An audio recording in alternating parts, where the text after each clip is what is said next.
उदाहरण आप लोग बार बार दे रहे हैं और बिहार पॉलिटिक्स को आगे करके आप कह रहे हैं कि यूपी में भी हम ऐसा कर सकते हैं, लेकिन भाजपा उससे ना सिर्फ जंगल राज कह रही है बल्कि ये भी कह रही है कि पार्टनर बदलते ही देखिए कैबिनेट मीटिंगों में जीजा जी बैठने लगे। क्या कहेंगे इससे आप? आस्था जी, बहुत सीधी सी बात मैं बता रहा हूँ। जो सत्ता लोभी लोग जो देश विरोधी संगठन कहते हैं पीडीपी को, इनके साथ इस सत्ता के लिए जम्मू कश्मीर सरकार बना सकते हैं और ये राजद कांग्रेस इनके ऊपर कहते हैं ना सत्ता परिवारवादी है, जीजा जी बैठेंगे, सत्ता लोभी लोग जी चलाएंगी। यही है उत्तर प्रदेश। 12 से 17 के पीछे ठाकुर कौन है? ऐसे उत्तर प्रदेश चलता था। नहीं हो तो क्या उनके रिश्तेदार कैबिनेट मीटिंगों में बैठते हैं? अभिषेक राय जिनका आप नाम ले रहे हैं, उनके रिश्तेदार क्या कैबिनेट मीटिंगों में बैठते हैं जाकर? अनुराग ठाकुर कौन है? अनुराग ठाकुर कौन है? कौन है? मुझे आप ये बताइए, किनके जीजा जी कैबिनेट मीटिंग में बैठे? क्या क्या जिक्र क्या चल रहा है? आप कहाँ की बात कहाँ जोड़ रहे हैं? मैं सीधी सी बात कह रहा हूँ, मैं आपसे सीधी सी बात पूछ रहा हूँ, आपके चैनल के माध्यम से बताइए। ये परिवारवाद की बात करते हैं, परिवारवादी पार्टियों को कैसे कोई लोकतंत्र में नाम गिनाना शुरू करता हूँ, मैं नाम गिनाना शुरू करता हूँ। अरे भाई गिनाइए ना, राम गोपाल यादव, अच्छे प्रताप यादव के पास जवाब। नाम तो फिर अभिषेक जी दोनों ही तरफ से आ जाएंगे। आप भी एक लिस्ट गिनवा देंगे, भाजपा भी कह देगी कि एक समय ऐसा था कि जब तमाम पदों पर यादव परिवार के ही लगभग 39 लोग बैठे हुए थे। लेकिन बात यह है कि डिबेट को उलझाना नहीं है, डिबेट को उलझाना नहीं है, विषय पर रहना है, आगे की बात करनी है, आगे की बात करनी है। ये सब कुछ हम चुनावी मौसम में सुन चुके हैं। आप उन्हें परिवारवाद कहेंगे, वो आपको परिवारवाद कहेंगे। ये मुद्दों में उलझाइए मत डिबेट को, ठीक है? दीपक मिश्रा कुछ कहना चाह रहे थे, मैंने उन्हें रोक दिया था। परिवारवाद की बात हम कई मंचों पर कर चुके हैं। आपका भी जवाब जग जाहिर है और भाजपा का भी जवाब जग जाहिर है, और मेरा कहना यह है कि वापस से उस सब में मत फंसाइए चीजों को, डिबेट को आगे बढ़ने दीजिए। दीपक मिश्रा, देखिए, मैं आज सपा के प्रवक्ताओं को सुन रहा था, कितनी हास्यास्पद और रचनात्मक बात कर रहे हैं। ये कह रहे हैं कि शिवपाल सिंह जी को पत्र दिल्ली से आया है। अरे मान्यवर, शिवपाल सिंह जी की पार्टी में हम जैसे लोग हैं जो 42-43 किताबें लिखकर बैठे हैं। शिवपाल जी स्वतः 2 किताब के लेखक हैं और शिवपाल सिंह जी की लेखनी की प्रशंसा सदन में हो चुकी है लोहिया और जयप्रकाश जी के संदर्भ में। इन्हें क्या दूसरों से कलम लेनी पड़ेगी? तो इसीलिए शिवपाल सिंह जी ने समूची सपा को अपरिपक्व लोगों की एक जमात कहा था। आप क्या बोल रहे हैं और क्या बोलना चाह रहे हैं? आपके शब्द और आपकी भावभंगिमा दोनों में सामंजस्य नहीं है। अगर ये कहना है कि विपक्ष को एक करेंगे तो गैर भाजपावाद के सूत्र में विपक्ष को एक करिए। आपके पास शिवपाल सिंह जी जैसी थाती है, मुलायम सिंह जी जैसा मतलब एक अनुभवी विराट व्यक्तित्व है, आप इनका तो लाभ ले नहीं पा रहे हैं।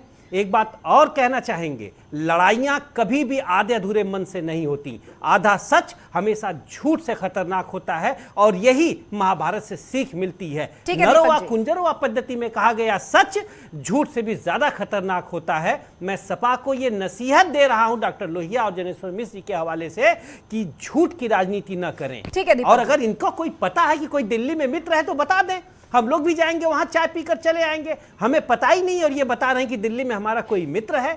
आस्था जी, ऐसी अनर्गल प्रलापों से एक राजनीतिक दल की साख अवमूल्यित होती है। खैर, इनकी साख अवमूल्यित हो इससे हमारा कोई सरोकार नहीं, इससे लोकतंत्र पे सवाल खड़ा होता है। ठीक है, ठीक है।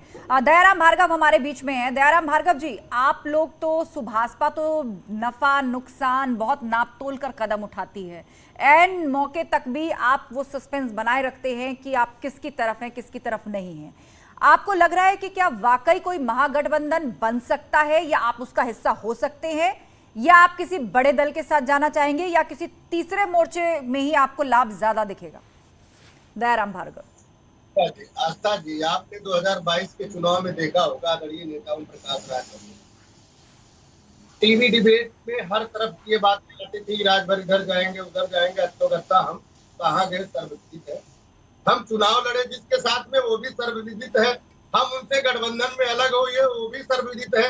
लेकिन समस्या ये नहीं है, समस्या उत्तर प्रदेश की 25 करोड़ जनता है उसकी है। हम उसकी बात क्यों नहीं करते? आज उस जनता को क्या लाभ मिल रहा है, या उसको उचित प्लेटफार्म उन बच्चों को मिल रहा है जो शिक्षा लेकर के घर बैठे हैं, उनको क्या मिल रहा है? लोग जो पीड़ित है उनको हम क्या दे पा रहे हैं? विपक्ष की भूमिका, विपक्ष वाले क्या सही मायने में अपनी भूमिका? दयाराम जी, इसी बात से तो सपा को ऐतराज था कि जब तक आप सपा के साथ रहे ये सारी बातें आप मुखर होकर नहीं कह रहे थे, तब तो आप भाजपा की तारीफ कर रहे थे। आज आप सपा से अलग हो गए हैं तो अब आप विपक्ष के मुद्दे उठा रहे हैं। आप हैं किस तरफ? देखिए आस्था जी, अगर सच्चाई कहना बगावत है तो सुहेल देव भारतीय समाज पार्टी का हर कार्यकर्ता, नेता, विधायक जो है हमारे सपा की है। आदरणीय नेता ओम प्रकाश राजभर हर बात को, सच्ची घटना को सच्ची तरह रखने का काम करते हैं, ये सर्वविदित है। लेकिन मैं आप ही से जानना चाहता हूं, हमारे समाजवादी पार्टी के प्रवक्ता बैठे हैं, अभी आप बताइए लोकसभा के उपचुनाव में अखिलेश यादव जी आजमगढ़ नहीं जाते हैं, लेकिन रमाकांत यादव जैसे जेल में जाते हैं उससे मिलने चले जाते हैं, जबकि आप ये बता रहे हैं कि समाजवादी के जो है अस्थायी रूप से जो है आजम खान जी इनके साथ रहे। और मजे की बात यह है कि हर चीज में फार्मूला इनके साथ बैठता है, लेकिन जब तक आजम खान जेल में थे तब तक अखिलेश यादव उनसे मिलने नहीं जाते हैं। तो क्या ठीक है, सबका जवाब अभिषेक राय। अभिषेक राय, दूसरी बात तो लीजिए आस्था जी, 10 सेकंड पूरा कीजिए। जी आस्था जी, जी आस्था जी, बोलिए 10 सेकंड पूरा कर लीजिए, उसके बाद अभिषेक राय जवाब देंगे इन बातों का। जी, दूसरी बात मैं कहना चाहूंगा, अखिलेश यादव को गठबंधन करने के बाद, चुनाव के बाद गठबंधन के साथियों को छोड़ देना, ये क्या इनकी नीति है हमारे समझ में नहीं आता। अभी हमारे जो प्रस्ताव के जो साथी कह रहे थे, दीपक मिश्रा जी, वो सही कह रहे थे। आप बताइए, अभी आज जो है जाकर के अखिलेश यादव जी कहते हैं हम आगे गठबंधन करेंगे। आप बताइए, महागठबंधन बनाने के लिए आदरणीय नेताजी ने क्या गलत कह दिया था? कहा था कि बसपा से समझौता करके 2024 का चुनाव लड़िए, ये भी इनको नागवार गुजरा, तो आप किसको साथ लेके चुनाव लड़ेंगे?